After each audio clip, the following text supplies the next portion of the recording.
Genetically modified labeling, no. By Diana Lopez. The antifreeze gene. This gene prevents Arctic fish from freezing and has been inserted into tomatoes to save them from frost damage. This is a good trait because it allows farmers to yield more production and feed more people. This trait does not give a fishiness taste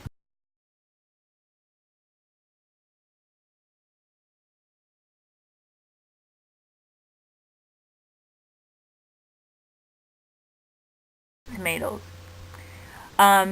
By 2006, 89% of the planted area of soybeans, 83% of the cotton, and 61% of the corn in the U.S. were genetically modified. According to a study, the use of biocrops have reduced the volume of pesticides by 6%. There has been a significant reduction in greenhouse gases emission because of decreased fuels and the additional carbon sequestration.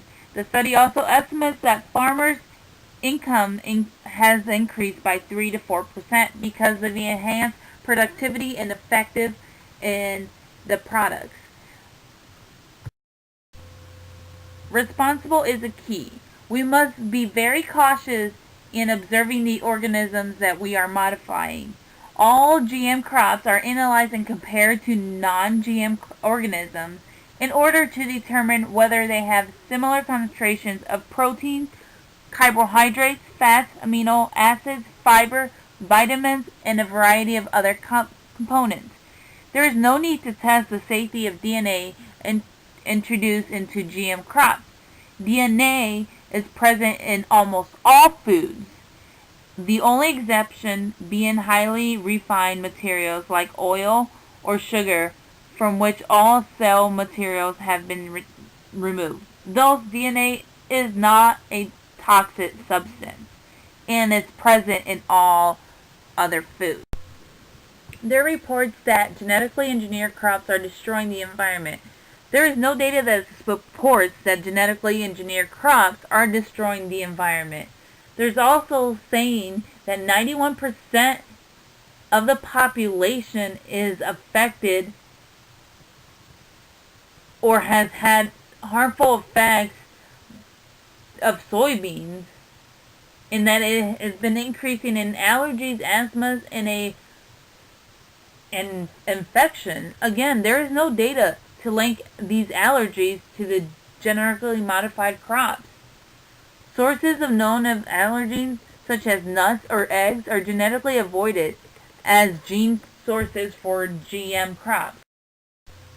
FDA Section 201 Part N has required labeling on basics of being material information in cases where the absence of such information may 1. Possess special health or environmental risks, such as warning statements on protein products used in very low-calorie diets. 2. Mislead the consumer in light of other statements made on the label, like the amount of nutrients, concentration. And 3. In cases where the consumer may consume that food because of its similarity to another food. An example would be fat margin is not suitable for frying. FDA requires the labeling if it possesses any risk, misleads the consumer, or resembles a food when in fact it does not. Gotta think about it. Genetically modified foods do not require labeling in the United States. Hence, it does not possess these 3 characteristics.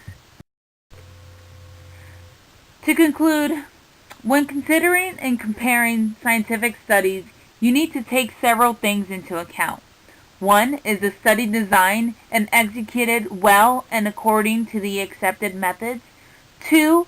Is it aligned with other data on the same topic? 3. Does the results make biological sense? And 4. Is the scope of the conclusion supported by the data?